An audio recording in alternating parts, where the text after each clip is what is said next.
Pada bagian ini kita akan meninjau berbagai bentuk organ pada tumbuhan. Nah, sekarang kita lihat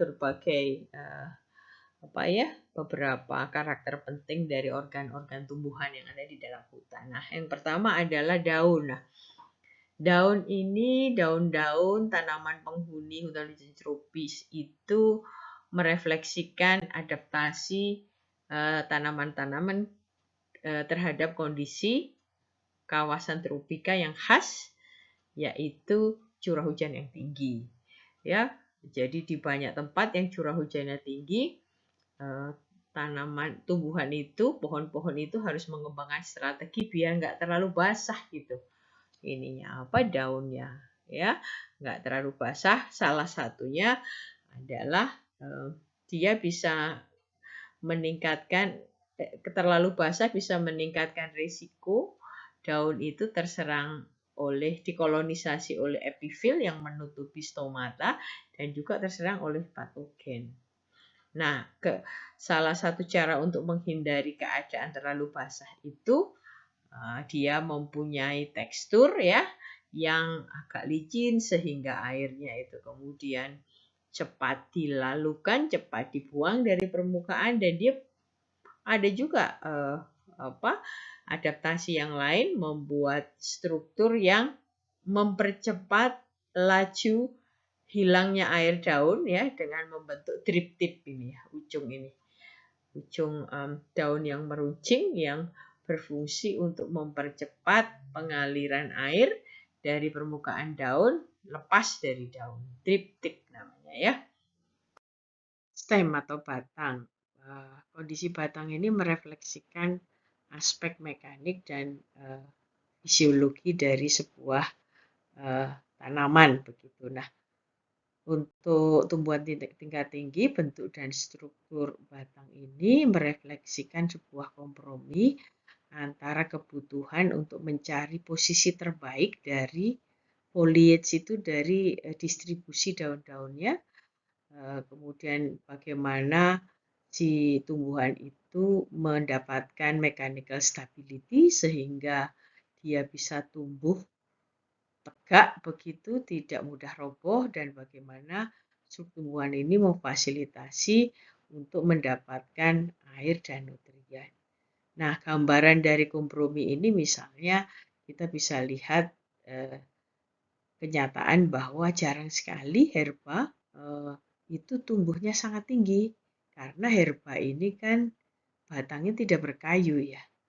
Nah, dalam keadaan demikian dia tidak mempunyai topangan yang kuat karena tidak ada kayunya sehingga dia tidak bisa tumbuh terlalu tinggi. Karena kalau tanpa topangan kayu yang kuat,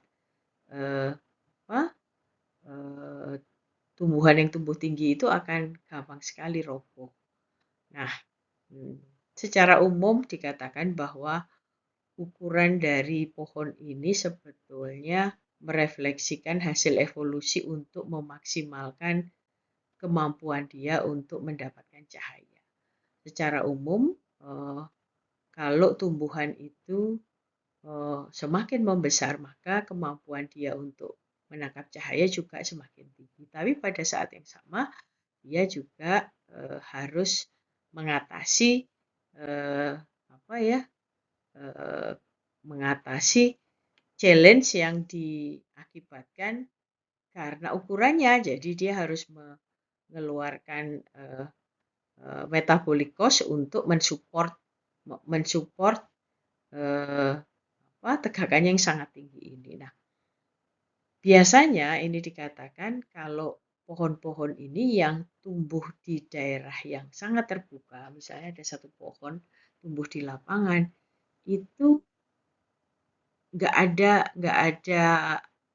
ada pesaingnya kiri kanan, jadi dia itu dapat cahaya sangat banyak dari berbagai penjuru begitu, maka dia tidak ada kebutuhan untuk tumbuh meninggi. Nah, tapi di kondisi alam terbuka itu challenge-nya bukan cahaya yang kurang, tapi angin yang sangat kuat begitu. Jadi biasanya kalau kita bandingkan pohon itu yang ditumbuhkan di daerah terbuka ya, open area, ya, satu pohon di daerah terbuka dibandingkan deretan perpohonan yang ada di hutan yang rapat. Nah, yang ada di tempat terbuka itu umumnya dia pendek dan batangnya besar gitu.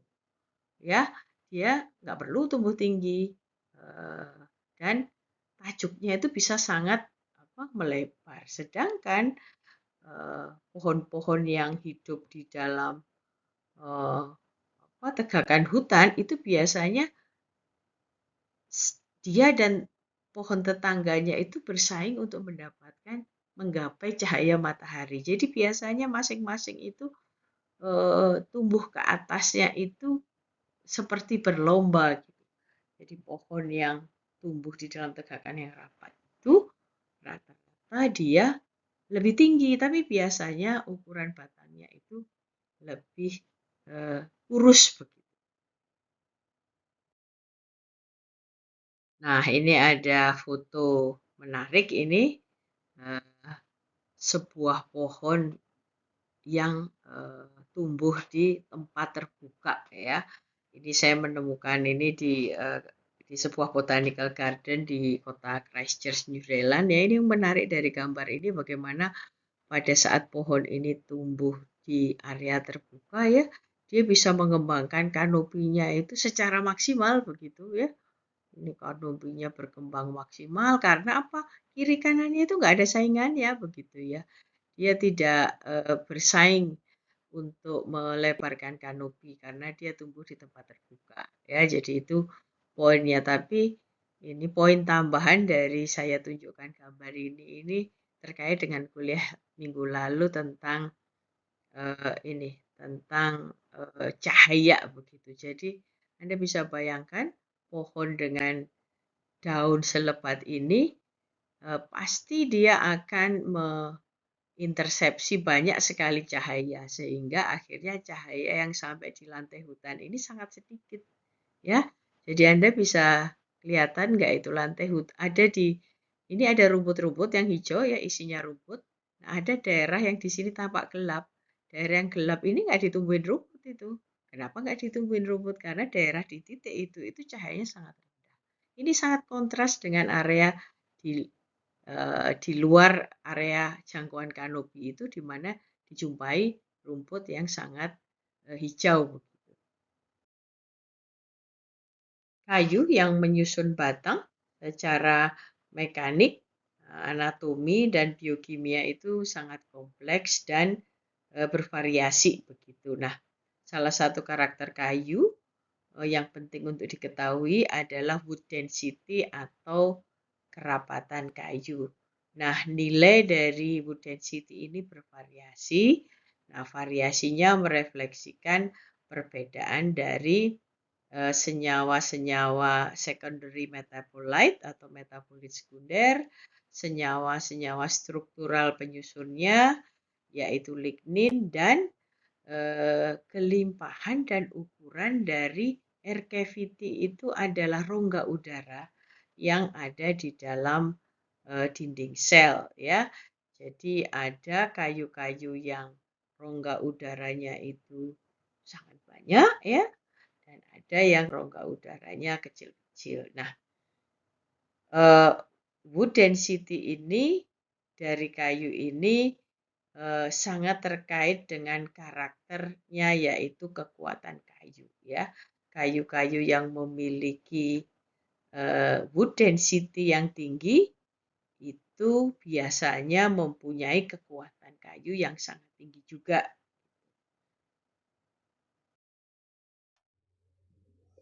Sekarang kita akan meninjau tentang akar ya.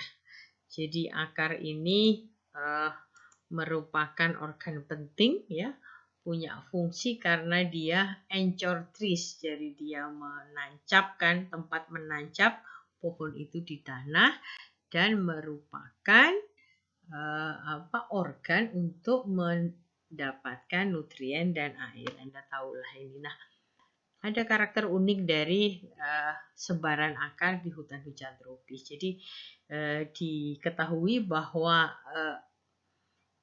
biomasa penyusun akar di hutan hujan tropis basah itu banyak yang terkonsentrasi di dekat permukaan, membuat dense root mat, jadi rapat. Jadi mungkin ini gambarannya, Anda kalau jalan-jalan di hutan yang basah mungkin sering ya melihat ada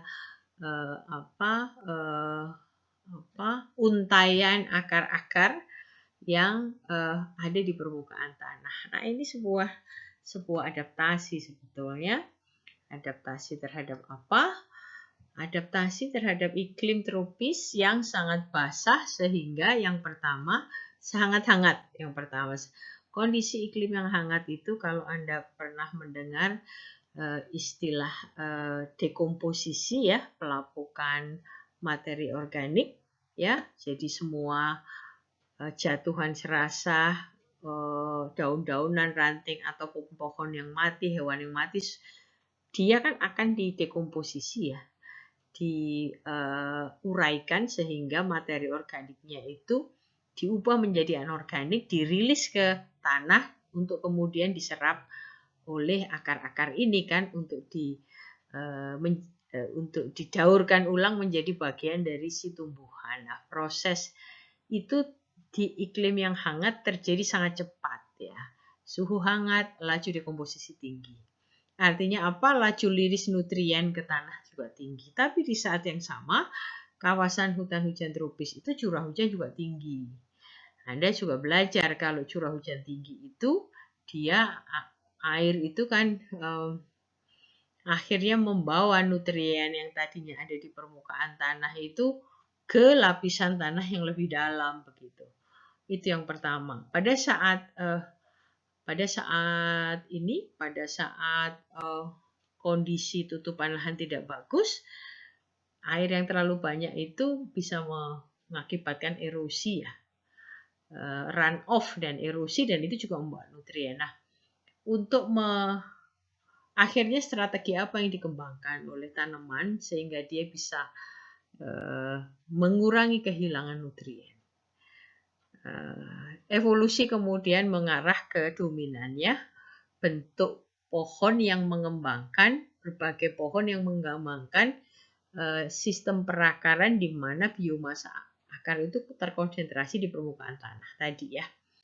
Apa untungnya? Untungnya kalau banyak biomasa di permukaan tanah, begitu dekomposisi itu rilis, langsung bisa diserap masuk ke tumbuhan untuk proses fotosintesis, sehingga mengurangi risiko tercucinya atau leaching dari nutrien yang sudah dirilis melalui dekomposisi itu karena dibasuh oleh air hujan. Ya, jadi itu salah satu strategi untuk menyelamatkan nutrien di tanah-tanah tropis yang laju dekomposisinya tinggi. Nah, masalah akar juga selain akses nutrisi, juga akses terhadap air. Akses terhadap air itu tidak masalah kalau sedang musim penghujan, tapi pada saat musim kemarau itu masalah. Kemampuan air itu masuknya lewat tanah, tapi kan dia akan turun ke bawah sampai turun ke bawah melalui pori-pori sampai ada lapisan kedap air ya. Nah, artinya pada saat tidak ada hujan, air itu bisa sangat jauh dari akar, ya bisa dalam. Nah, root depth, kedalaman akar itu merefleksikan kebutuhan tumbuhan itu untuk menggapai air sebetulnya. Jadi ingat, tempo hari kita sudah membahas tentang prinsip alokasi.